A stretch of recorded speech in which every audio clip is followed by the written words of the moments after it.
Flavour drift মানেই ফ্লেভারে ডুবে যেতে হবে আর থাকতে হবে খুবই ইজি রেসিপি, যেগুলো হবে দারুণ মজা। তাই ভাবলাম আপনাদের সাথে দারুণ মজার এবং আমার খুবই পছন্দের একটা ইজি ড্রিঙ্কের রেসিপি শেয়ার করা যাক। এত মজার একটা ড্রিঙ্ক যে গরমের দিনে খেলে একদম হয়ে যাবেন চাঙ্গা। এখন তো ধরেই ফেলেছেন আজকের ড্রিঙ্কের নাম কি। আজকে আপনাদের সাথে শেয়ার করব দারুণ মজার গ্রেপ ফ্রুটের একটা মজাদার জুস, গ্রেপ জুস অথবা আঙুরের জুস। খুবই ইজি ওয়েতে বানিয়ে কিন্তু দেখাবো, আপনারা কিন্তু দেখে জানাবেন কেমন হয়েছে। এই জুস তৈরিতে কিন্তু খুব বেশি উপকরণের একেবারেই প্রয়োজন নেই, শুধু লাগবে আঙুর, লেবুর রস, একটু পানি, চিনি এবং অল্প একটু লবণ। প্রথমে কিন্তু আমি এখানে আঙুরগুলো ধুয়ে নিয়েছিলাম এবং এখানে দিয়ে দিচ্ছি আঙুর, প্রায় হাফ কাপের মতন আঙুর আমি ব্যবহার করছি। এর জন্য দিয়ে দিচ্ছি একটি লেবুর 4 ভাগের 1 ভাগের রস। খুব ভালোভাবে রসটা নিয়ে নেওয়ার পর কিন্তু আমরা পরের স্টেপে চলে যাব।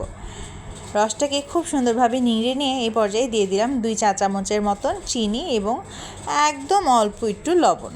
এই পর্যায়ে দিয়ে দিলাম 1/4 কাপ পরিমাণ ঠান্ডা পানি। এবারে ব্লেন্ড করে নেওয়ার পালা। দেখতেই পাচ্ছেন কতটা টেক্সচারটা ভালো এসেছে।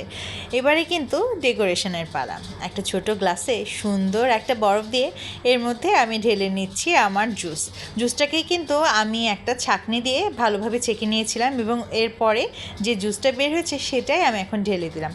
গ্লাসের মধ্যে একটা ছোট আঙ্গুর দিয়ে কিন্তু ডেকোরেট করে নিলাম। দেখতে কেমন হয়েছে বলুন তো, অবশ্যই কিন্তু কমেন্টে জানাবেন কেমন হয়েছে দেখতে। আর রেসিপিটি কেমন লাগলো সেটিও কিন্তু জানাতে একেবারেই ভুলবেন না। আর এই ধরনের মজার এবং ইজি রেসিপি যদি আপনারা চান সেটিও কিন্তু অবশ্যই জানাবেন। দেখতেই পাচ্ছেন দেখতে কত সুন্দর আর লোভনীয় হয়েছে। আমার কিন্তু ছোট ছোট জিনিসই দেখতে দারুণ ভালো লাগে, আর সেগুলো যদি হয় ড্রিঙ্ক তাহলে তো কোনো কথাই নেই।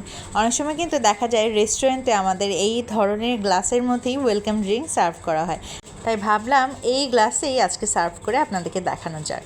আমার কিন্তু দেখেই লোভ হচ্ছে, বিশ্বাস করেন এডিট করতে যাওয়ার সময় কিন্তু আমার আবার খেতে মন চাইছে।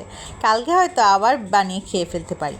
আপনারাও কিন্তু বানিয়ে অবশ্যই খাবেন এবং আমাকে জানাবেন কেমন লেগেছে আজকের ভিডিওটি, আর জুসটা কেমন লেগেছে সেটিও কিন্তু জানাতে একেবারে ভুলবেন না। এরকম রিফ্রেশিং একটা ড্রিঙ্ক না খেলে কিন্তু মিস হয়ে যাবে।